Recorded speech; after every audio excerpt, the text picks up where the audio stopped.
20 টাকা কেজি চাল আটা খাইতেছি অবশ্যই জয় না। ওরা চাঁদা কিসের, ওরা কিসের অধিকার? সাভারের বিভিন্ন ঘনবসতি এলাকায় বেড়েছে অপরাধমূলক কর্মকাণ্ড। প্রতিনিয়ত কোনো না কোনো এলাকায় ঘটছে ছিনতাই, চাঁদাবাজি সহ বিভিন্ন অপরাধমূলক ঘটনা। স্থানীয় প্রশাসনের চোখ ফাঁকি দিয়ে এসব অপরাধ ঘটাচ্ছে অসাধু ব্যক্তিরা। ইতোমধ্যেই চাঁদাবাজির অভিযোগে ম্যাজিস্ট্রেট পরিচয় দেওয়া 3 কথিত সাংবাদিককে গ্রেফতার করেছে থানা পুলিশ।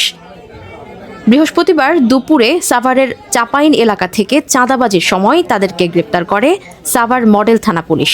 গ্রেপ্তারকৃতরা হল আবু বকর সিদ্দিক, মঞ্জুরুল ইসলাম মঞ্জু, ফেরদৌস রহমান রূপক। এ সময় পিন্টু শেখ নামের একজন পালিয়ে যায়। গ্রেপ্তারের বিষয়টি নিশ্চিত করে ঢাকা জেলার অতিরিক্ত পুলিশ সুপার জাহাঙ্গীর আলম জানান, তাদের বিরুদ্ধে থানায় মামলা দায়ের হয়েছে।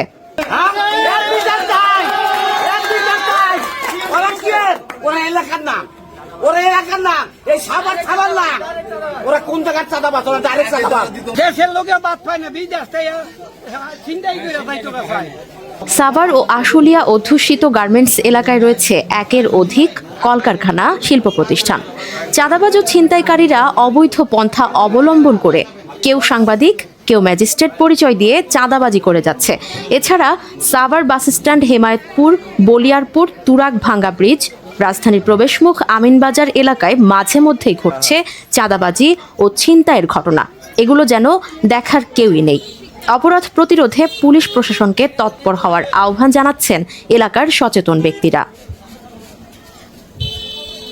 5 লাখ টাকা দাবি করেছে, 5 লাখ টাকা দিলে আমরা যাবো, তাছাড়া যাবো না।